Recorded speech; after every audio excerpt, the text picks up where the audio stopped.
স্বাস্থ্য ভালো রাখতে মাঠে আসতে হবে, মোবাইল ছেড়ে দৌড়তে হবে। এই ভাবনা থেকে স্বামী বিবেকানন্দের জন্ম জয়ন্তীতে রান ফর হেলথের আয়োজন করে চন্দননগর পুলিশ। আজ 12ই জানুয়ারি স্বামী বিবেকানন্দের জন্মদিন। সেই উপলক্ষে চুচুড়া মাঠ থেকে রান ফর হেলথ ম্যারাথন দৌড় অনুষ্ঠিত হলো।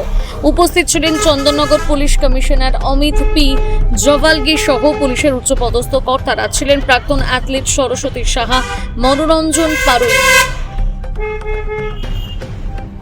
5 ও 10 কিমি ম্যারাথন চুচুড়া থেকে শুরু হয়ে গঙ্গার পাড় ধরে ইমামবাড়া চক, বাজার, বালির মোড়, ব্যান্ডেল, হুগলি মোড়, পিপুলপাতি হয়ে আবার চুচুড়া মাঠে শেষ হয়। ছোটদের সঙ্গে অনেক প্রবীণদের দৌড়ে অংশ নিতে দেখা যায়। দৌড়ে যোগ দেওয়া প্রতিযোগীদের উৎসাহ বাড়াতে পুলিশ কমিশনার নিজেও ম্যারাথনে যোগ দেন।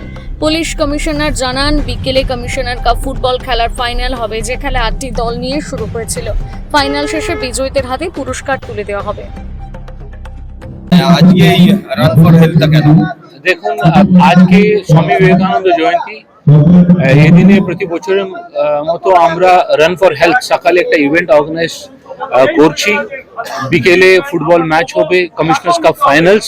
এই run for health 5 kilometre 10 kilometre race আছে। বহু বাচ্চারা, বয়স্ক লোকেরা সবাই এখানে, যারা হেলথ নিয়ে আছে, কনসার্ন আছে, ওরা সবাই এখানে সকালে দৌড় করতে আসে। যারা প্র্যাকটিস করে মাঠে, বিশেষ করে চুচুড়া মাঠে, এরা সবাই এখানে দৌড় করতে এসেছে।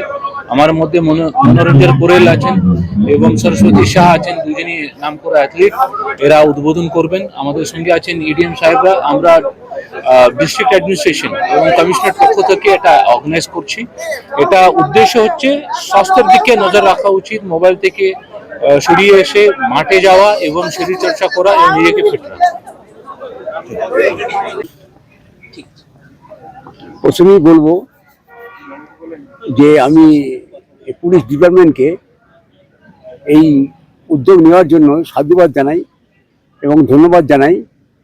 কারণ খেলাধুলোর মাধ্যমেই একমাত্র সারা ভারতবর্ষ, সারা পৃথিবী, পশ্চিমবাংলা সব জায়গাতেই মানুষকে আপন করে নেওয়া যায়, ফ্রেন্ডশিপ তৈরি হয়, হেলথ সব দিক থেকে, হেলথের দিক থেকে উন্নতি হয়। সেই জন্যে প্রত্যেকটা এই যে পুলিশের যে ডিপার্টমেন্টের যে উদ্যোগটা হলো, সমস্ত ক্লাব, সমস্ত অ্যাসোসিয়েশন সবাইকেই এই নিয়ে এগিয়ে আসতে হবে। শুধু ভালো চাকরির জন্য নয়, ভালো উন্নতি অ্যাথলেট হব তার জন্য নয়, অন্তত হেলথের জন্য। কালচারাল যে স্পোর্টসের যে কালচার, সেই কালচারটা যেন বজায় থাকতে থাকতেই তারপরে আসবে অনুশীলনের পরে আসবে বিভিন্ন রকম পারফরমেন্স এবং আন্তর্জাতিক পর্যায়ে তারা সাফল্য আসবে। প্রথমে আসতে হবে পার্টিসিপেন্টসের উপরে সব কিছু নির্ভর করে। সেটাই আমাদের প্রত্যেকটা বাবা মাকে জানতে হবে যে শুধু বই পড়ে হবে না, তার সঙ্গে লেখাপড়াও করতে হবে, খেলাধুলো করতে হবে। আমার কোচ ছিলেন কিংবদন্তি কোচ মিস্টার কেনি বোসেন এবং জগমোহন সিং। তিনি একটা কথা বলতেন যে, Porel, don't misguided by sports and studies, go ill together. তা সেইটা আমি শ্রদ্ধার্য করে আমি সবাইকে কথা বলি, শুধু খেলাধুলো করলে হবে না, শুধু লেখাপড়া করলে হবে না, দুটোকে একসঙ্গে মিশিয়ে প্রকৃত মানুষ তৈরি হতে হবে। তার জন্য দরকার প্রথমেই খেলাধুলো, শরীর স্বাস্থ্য ভালো করার জন্যে এবং নিজেকে মানুষ হওয়ার জন্যে। চাকরি অটোমেটিক আসবেই। বলবেন এটা দেখুন, এমনিতে খেলাটা স্পোর্টস পায় না। এখন দেখছি শীতকালে তো সব জায়গায় স্পোর্টসটা করছে। আমি ধন্যবাদ জানাই পুলিশ কমিশনারকে যে কোনো একটা প্রতিযোগিতা আয়োজন করার জন্য। আমি চাই একজন খেলোয়াড় হিসাবে যে আর যত কম্পিটিশন পাবে, তাতে কনফিডেন্স বাড়বে, এটাই আমি চাই। খেলাধুলা এখন অনেক কমে গেছে, সেটা কতটাকে এই ধরনের উদ্যোগগুলো কতটা উৎসাহিত করবে? এগুলো তো উৎসাহিত করবেই। আমি এখন সত্যিকারে, আমরা যখন খেলেছিলাম তখন অনেক ছেলে মেয়েরা বাংলা থেকে উঠে এসেছে, এখন সেটা দেখতে পায় না। একটা কারণ হয়েছে যেটা সব বাড়িতে একটা দুটো করে ছেলে মেয়ে, সব বাংলা চায় যে পড়াশোনা করে ভালো ইয়ে করুক, স্পোর্টসে এসে যে ওরা একটা জায়গায় যেতে পারে, স্পোর্টস নিয়ে আগানো যেতে পারে, এখনো পর্যন্ত সব ঘরে হয়তো যায়নি।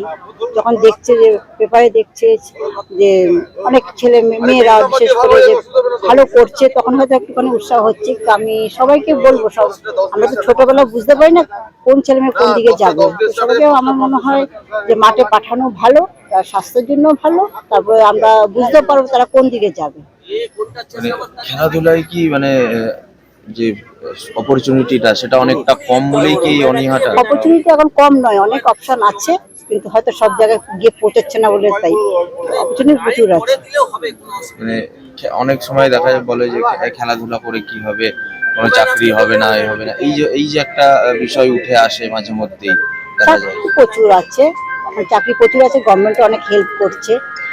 তো যেহেতু আমি রেলে আছি, আমি সেটাই বলবো যে আমরা তো দেখুন আমাদের এখানে যখন স্পোর্টস আমরা বাইরের থেকে আমাদেরকে নিয়ে আসতে হচ্ছে, আমরা বাংলার ছেলে মেয়েদেরকে পাচ্ছি না। তো আমরা চাই যে বাংলার ছেলেমেয়েরা উঠে আসুক, তারা আমাদের এখানে চাকরি করুক, ভালো রেজাল্ট করুক, বাংলার নাম উজ্জ্বল করুক, ভারতবর্ষের নাম উজ্জ্বল করুক। আপনি যখন জিতেছিলেন দেখে আমরা নিজেরা দেখেছিলাম আপনাকে একদম গাড়ির ওপরে হুট খোলা গাড়িতে করে নিয়ে আসা হয়েছিল, গোটা এলাকা ঘোরানো হয়েছিল। সেইগুলো কি মানে এখনো দেখা যায় না সেইভাবে, কি বলবেন? সেটাই এবার যেটা আগে বলছিলাম যে এখন ছেলেমেয়েরা খুব একটা আসে না মাঠে, সব হয় পড়াশোনা, মোবাইল নিয়ে বাড়িতে বসে থাকে। আমি চাইবো, সবাইকে আমি অনুরোধ করবো যাতে ছেলেমেয়েদেরকে মাঠে পাঠায়, স্বাস্থ্যের জন্য ভালো, শরীরটা ভালো থাকবে। এই যে এত ছোট ছোট ছেলে মেয়েদেরকে দেখা যাচ্ছে, আগে দেখতে আমরা শুনিনি যে ছোট বাচ্চাদের এই রোগ ওই রোগ হচ্ছে, এটার থেকে অনেকটা দূরে থাকা যায়।